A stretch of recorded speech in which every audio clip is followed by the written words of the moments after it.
यीशु मसीह राज करता है। In Jesus' name we welcome you all.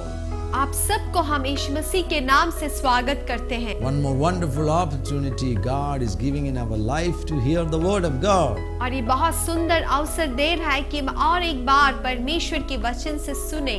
Also, remember to call us for prayer support. और याद कीजिए आपकी प्रार्थना के निवेदन हमें बुलाकर बोलिए। Note the numbers on the screen और जो स्क्रीन पे जो नंबर आते हैं उसको आप लिख कर रखिए and call us. और हमें बुलाइए We are ready to pray for you. और हम आपके लिए प्रार्थना करने के लिए तैयार हैं। Prayer is powerful.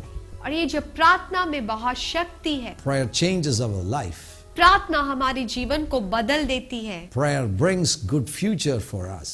और प्रार्थना हमारे जीवन में अच्छी भविष्य को लेकर आता है। So remember to call us. तो आप याद रखिए कि हमें आप बुलाए। And today we would like to share from Gospel according to John chapter 4.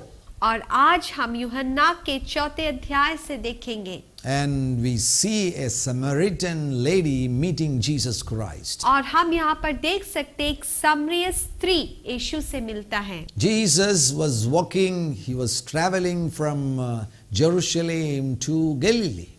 और यीशु मसीह यरूशलेम से गलील की ओर जा रहा था। On his way he was passing by Samaria. और उसके यात्रा के बीच में समरिया नामक एक जगह से गुजर रहे थे। For Jewish people, Samaria is not a good place. और यहूदी लोगों के लिए समरिया जगह बहुत अच्छा जगह नहीं है। Because they believe that a mixed crowd is living in Samaria, so for Jewish, they are not so happy with Samaria. क्योंकि यहूदी ऐसे विश्वास करते थे कि जो समरिया के लोग हैं वो मिले जुले जाति में से हैं, तो उनको वो जगह पसंद नहीं था। There is no relationship between Samaritans and Jewish people. और यहूदी और समरियों के बीच में कोई संबंध वो नहीं रखते थे। Otherwise, in our language, there was untouchability. और हम अपने शब्द में कह सकते हैं कि उनमें अछूत थी। To that place Jesus came. और ऐसी जगह पर यीशु आया। While he was passing by Samaria, he decided to stay there for a few hours. और समरिया के जगह से जाते हुए यीशु ने ऐसा निर्णय लिया कि कुछ समय वो समरिया में रुके। And really, that stay continued for another 3 days. और सच्चाई में वो जो रहना वो 3 दिन के लिए वहां पे रहना पड़ा। Because there took place a miracle. क्योंकि वहां पे ऐसा कुछ चमत्कार हुआ। When he was staying near or sitting near the well of Jacob, और याकूब के कुएं के पास जब वो खड़ा था, his disciples went to the town to buy some food. और उसके चेले भोजन मोलने के लिए नगर में गया हुआ था। And as he was sitting near that well, suddenly a Samaritan lady came to the well to draw water from the well. और जब यीशु मसीह वो कुएं के पास बैठा था, एक समरिय स्त्री आया कि वो पानी लेने। An untouchable lady. वो एक अछूत स्त्री थी। Jesus is a Jewish man. यीशु मसीह जो है वो एक यहूदी व्यक्ति है। And here comes a Samaritan lady. और यहाँ पे एक समरिय स्त्री आ रही है। There is no relationship between Samaritans and Jewish people. वहाँ पे यहूदी और समरियों के बीच में कोई संबंध नहीं था। But why Jesus came to this earth? लेकिन क्यों यीशु मसीह इस धरती पर आया? To begin a relationship between God and man. परमेश्वर और मनुष्य के बीच में एक संबंध को बनाए। He is standing for relationships. यीशु मसीह हर दम संबंध को जोड़ने के लिए खड़ा है। He came to restart the relationship between man and God. यीशु मसीह इस धरती पर आया कि मनुष्य और परमेश्वर के बीच में उस संबंध को जोड़े। So he can be called as a rebuilder of relationships. तो हम यीशु मसीह को संबंध को जोड़ने वाला बोल सकते हैं। If you are facing some broken relationships in your life, आपके जीवन में आपका कोई संबंध टूटा है, the builder is with you. तो जो बनाने वाला है वो आपके साथ है। He can rebuild your relationships. तो वो आपके संबंध को जोड़ सकता है। Every day we hear about broken relationships. रोज हम संबंध टूट जाने के बारे में सुनते हैं। And especially in the area of family. और खासकर पारिवारिक जीवन। Married for 4 years and now filed a petition in the marriage court for divorce. और हम आज ऐसे सुनते हैं कि शादी होकर 4 साल हुए, लेकिन उन्होंने कोर्ट में ऐसा केस दिया है कि वो डिवोर्स ले लें। Sad news. बहुत ही दुखित समाचार। You're not joined together to separate. आपको परमेश्वर ने एक इसलिए नहीं किया कि आप अलग हो जाए। Through marriage, God, He is making husband and wife one body. और विवाह के द्वारा पति पत्नी को परमेश्वर एक बना देता। Oneness in your marriage. और एकता विवाहिक जीवन। Separation is not from God. और अलगापन परमेश्वर से नहीं है। And you know, God hates divorce. क्योंकि मैं तलाक को घृणा करता हूँ। In Malachi chapter 2 and verse 16, it says that God hates divorce. और मलाकी उसके दूसरे अध्याय में कहता है कि परमेश्वर तलाक से घृणा करता है। You are not for separation or divorce. आप तलाक के लिए या दूसरा होने के लिए नहीं है। Don't go away from your husband and stay away from your husband. वो आपके पति से आप दूर होकर मत रुकिए। Don't stay in two places. आप दूसरे स्थानों में मत रहिए। Rebuild your relationship. आपकी जो पारिवारिक जीवन है उसको आप बनाइए। It's not possible with your own strength. आपकी खुद की परिश्रम से ये संभव नहीं है। You need Jesus Christ in your life. इसलिए आपको यीशु मसीह की जरूरत है। Allow Jesus to stand in the middle place of your family. आप अनुमति दे कि यीशु मसीह आपके पारिवारिक जीवन के मध्य स्थान में खड़े हो जाए। Why these separations and divorces are taking place? क्यों ये तलाक और ये अलगापन एक पारिवारिक जीवन में हो रहा है? They have no time for God. उनको परमेश्वर के लिए कोई समय नहीं है। They are giving more importance to worldly pleasures. और वो ये संसारिक बातों पर ज्यादा ध्यान देते हैं। Worries of the world. ये संसार की हर एक चिंताओं पर, Things of the world. ये संसार की बातों पर, Beauty of the world. ये संसार की सुंदरता पर, Love of the world. ये संसार के प्रेम पर, They are running behind the world. और वो ये संसार के पीछे भागता है। The center focus is not God. उनका जो जीवन का मुख्य उद्देश्य वो परमेश्वर नहीं है। Their center focus is something else. उनका मुख्य उद्देश्य और कुछ है। That's why in the middle place of their family something else is occupying instead of God. और इसलिए उनके पारिवारिक जीवन के जो मध्य स्थान में कुछ और जगह को पकड़ा है। And what is the result? और उसका परिणाम क्या है? Fightings, problems, strife, divorce, separations. उससे झगड़ा, लड़ाई, तलाक, अलगापन होना। At least now allow Jesus to come to the middle place, center place of your family. अभी आप यीशु को अवसर दीजिए कि वो आपके जीवन में आए और अपना मुख्य स्थान को ले ले। I just want to read a verse from Jeremiah chapter 32 and verses 39 and 40. हम आपके साथ पढ़ना चाहते हैं यिर्मयाह उसके 32वां अध्याय से। Then I will give them one heart and one way, that they may fear me forever, for the good of them and their children after them. And I will make an everlasting covenant with them, that I will not turn away from doing them good.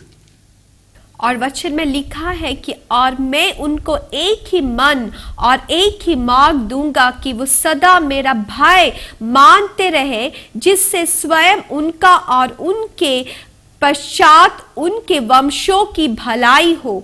और मैं उनके साथ अनंत काल की ये वाचा बांधूंगा कि उनकी भलाई करने से कभी ना फिरूंगा, और मैं उन अपना भय उनके हृदय में डाल दूंगा। Come near Jesus. आप यीशु के पास आइए। He will give you one heart and one way. वो आपको एक मन और एक मार्ग देगा। Family people, husband and wife, hear me. If you receive one heart and one way, आप पति पत्नी आप सुनिए, अगर आपको एक मार्ग एक हृदय मिल जाता है, then He will abide in your family. तो परमेश्वर आपके परिवार में रहेगा। His presence will be always in your family. परमेश्वर की सानिध्य हर दम आपके परिवार में बना रहेगा। You know what is the greatest blessing which we can receive as we live on this earth? आपको मालूम है इस धरती पर सबसे बड़ा एक अनुग्रह जो हमें कौन सी बात है? It's not money or fame or good material things. ये पैसा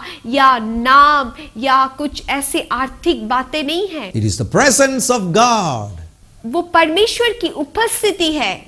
He promises that if you have one heart and one way, तो परमेश्वर के वचन में हमसे वे वाचा मानता है कि अगर तुम्हारे पास एक मन और एक मार्ग है, forever you are going to experience His presence in your family. तो तुम हर दम के लिए परमेश्वर की उस उपस्थिति को तुम महसूस करो। And He will always do good for you.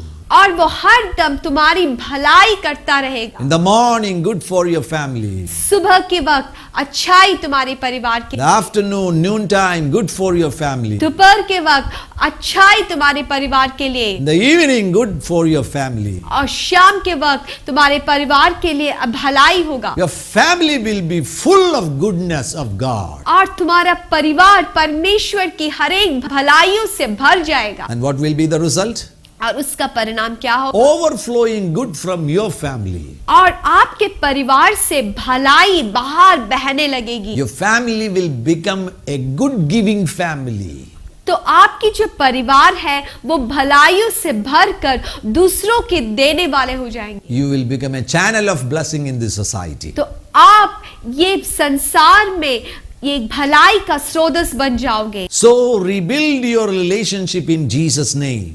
तो आप अपने संबंध को यीशु मसीह के साथ बनाइए। This Samaritan lady came near Jesus. ये समरिया स्त्री जब यीशु मसीह के पास आता है, You know, Jesus asked her, "Give me a drink."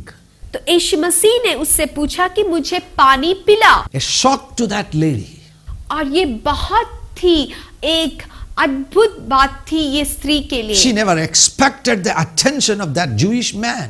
क्योंकि उसने कभी भी अपने जीवन में ऐसा नहीं सोचा कि वो यहूदी मनुष्य मुझसे ऐसा पूछेगा। She just came to draw water from this well and go back to Samaria. और वो स्त्री ये कुएं के पास आती कि वो पानी लेकर अपने घर वापस जाए। But Jesus is asking her, "Give me a drink." लेकिन यीशु मसीह उससे पूछता है कि मुझे पानी पिला। Wonderful if you come near Jesus. ये बहुत ही अद्भुत है कि आप यीशु के पास आए, He will make relationship with you. तो वो आपसे एक अच्छा संबंध बनाए He is रखेगा। not worried about your color or tribe or your background. वो आपके रंग, आपके जाति, आपके खानदान के बारे में वो ध्यान नहीं देते। Came to this earth to make relationship with you. तो वो ये धरती पर इसलिए आया कि वो आपसे संबंध रखे, Because you are created by Him. क्योंकि आप उसके लिए बनाए गए हो। This lady, in her shock, she said that it is not possible because I am a Samaritan lady and you are a Jewish man. तो ये जो स्त्री उससे कहता है कि ये संभव नहीं है क्योंकि तू तो यहूदी है और मैं तो एक सामरी स्त्री हूँ। And Jesus explained about the gift of God. तो यीशु मसीह ने परमेश्वर के उस दान के बारे में उससे कहा। Jesus was explaining about himself to that lady. यीशु मसीह खुद कौन है उसके बारे में ये स्त्री को बता रही है। It is true that I asked a drink from you, ये सच्ची बात है कि मैंने तुमसे पानी मांगा है, but if you know about me, लेकिन अगर तुम मैं कौन हूँ जानते, if you know me personally, अगर तुम मुझे व्यक्तिगत रूप में जानते, you will ask a drink from me. तो तुम मुझसे पानी को पीने मांगोगे And I will give you eternal water. और मैं वो अनंत जीवन का पानी दूंगा। Here comes a major subject called thirst. और यहाँ पे बहुत एक मुख्य बात आती है, प्यास। We have thirst. हम सब के अंदर प्यास है। We have thirst for water. हमें पानी के लिए प्यास है। We have thirst for material things. हमें इस संसार की चीजों के लिए एक प्यास है। We have thirst for many things. और हमें बहुत से ऐसे बातों के लिए प्यास है। But my question is, are you thirsty for spiritual things? लेकिन मेरा ये प्रश्न है कि क्या आप आत्मिक बातों के लिए प्यासे हैं? See, if you drink water, देखिए, आप अगर पानी पीते हैं, your thirst is quenched for a while. तो अगर आप पानी पीते हैं थोड़े समय के लिए आपका प्यास बुझ जाता है, Again you need water. फिर आपको पानी की जरूरत है, Again you need water. फिर आपको पानी की जरूरत है। But if you're spiritually thirsty, लेकिन आप आत्मिक रूप में प्यासे हो, God can permanently solve that thirst, spiritual thirst from your life. तो परमेश्वर हर दम के लिए वो प्यास को बुझाने के लिए काबिल है। By giving you Jesus Christ, यीशु मसीह को देने के निमित्त how you can quench your spiritual thirst? आप किस प्रकार से आपकी आत्मिक प्यास को बुझा सकते The only way is to receive Jesus in your life. एक ही ऐसा बात है, वो यीशु मसीह के द्वारा। Jesus can solve all your spiritual problems. यीशु मसीह आपके हर एक आत्मिक परेशानियों को दूर कर सकता है। Now, when you see the people, they are thirsting for perishing things. अब देखिए संसार के लोग जो नाश होने वस्तुओं के लिए प्यासे हैं, Thirsty for temporary things. और वो प्यासे हैं कुछ क्षण के लिए रहने वालों चीजों के लिए। Sometimes it may leads you to wrong addictions. तो ये शायद कभी आपको गलत बातों की ओर ले जा सकता है। I've met many people who are addicted to alcohol. और मैंने ऐसे बहुत लोगों से मिला जो शराब के अधीन हैं, Some kind of vacuum they experience in their life, और उनके जीवन में ऐसा कोई खालीपन वो महसूस करते हैं, and they wanted to fill that vacuum with something. और वो अपने खालीपन को कुछ ऐसे चीजों से भरना चाहते हैं, And they don't know with what. तो वो नहीं जानते कि वो किससे करें। So if you are a man or a woman, आप शायद एक स्त्री हो सकती है, एक पुरुष हो सकता है, there is an inner search taking place in your life to quench this spiritual thirst. तो आपके अंदर ऐसे एक खोज है कि आप ये आत्मिक प्यास को बुझाएं। You want to fill this vacuum. आपका जो खालीपन है इसको आप भरना चाहते हैं, You don't know with whom or with what you can fill this vacuum. लेकिन आपको ये नहीं मालूम कि आप इसको किससे या कौन इस खालीपन को भर देगा। That's why some people are choosing wrong way. इसलिए कुछ लोग गलत रास्तों को चुनते हैं। They think that if I take alcohol, I can fill my vacuum. तो कुछ लोग सोचते हैं कि मैं शराब लेने से मेरे इस खालीपन को मैं भर सकता हूँ, Finally, they become addicted to such bad habits. और अंतिम में परिणाम क्या होता है, वो शराब के अधीन में बन जाते हैं। Are you a slave to bad habits? क्या आप बुरे आदतों के अधीन में हैं? Come out from that slavery. और ऐसी अधीनता से आप बाहर निकलिए। Who is able to break that slavery from your life? और ऐसी अधीनता से आपको कौन बाहर लेकर आ सकता है? Only Jesus. बस यीशु मसीह। I know a man who was an alcoholic for 16 years. मैं ऐसे एक व्यक्ति को जानता हूं जो 16 साल शराब के अधीन में था, Nobody was there to save him. और उसको बचाने के लिए कोई नहीं He था। tried everything.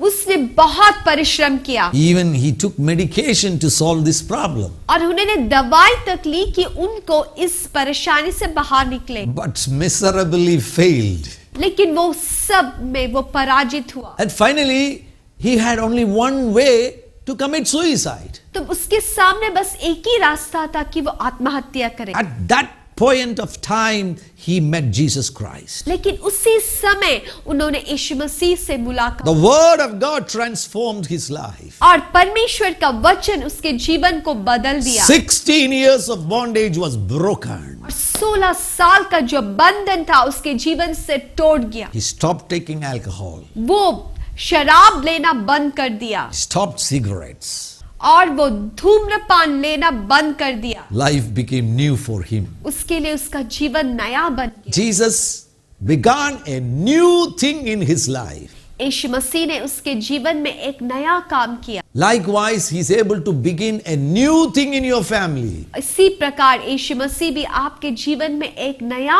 काम करने के लिए तैयार। Good number of ladies or wives are suffering because of the alcoholism of their husbands. और बहुत से ऐसी पत्नी लोग वो अब बहुत ही पीड़ित है क्योंकि उनके पति लोग शराबी हैं। My dear sisters, how you can solve that problem? मेरे बहनों, आप इस समस्याओं को कैसे सामना कर सकते It's not by hating your husband. ये अपने पति को घृणा करने से नहीं हो सकता। It's not by beating on your chest. ये आप खुद को मारने से नहीं हो सकता। You have to become a lady of woman of faith.